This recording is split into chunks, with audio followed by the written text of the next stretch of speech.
the regulator, yes.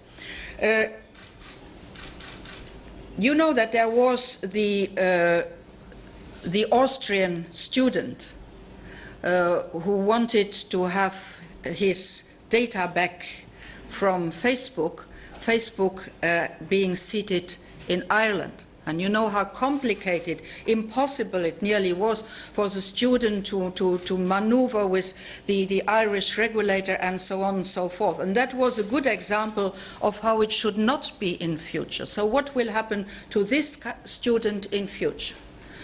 In future, this student will go to his Austrian regulator.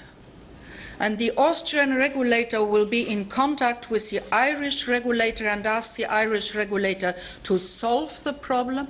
This will be done on basis of the same rules which will be applicable to Austria and to Ireland. And once the problem has been solved, then the Austrian regulator brings this back to the Austrian citizen. One-stop shop for the citizen too. Ladies and gentlemen, I'm afraid we're running. If now, let's take the case now of the Austrian student.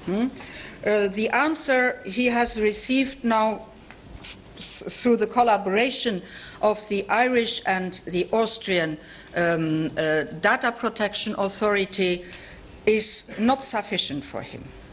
He's very disappointed.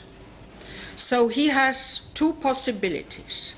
He can directly go to an Austrian court, or he can go to an Austrian consumer protection organization, which for him goes to an Austrian court.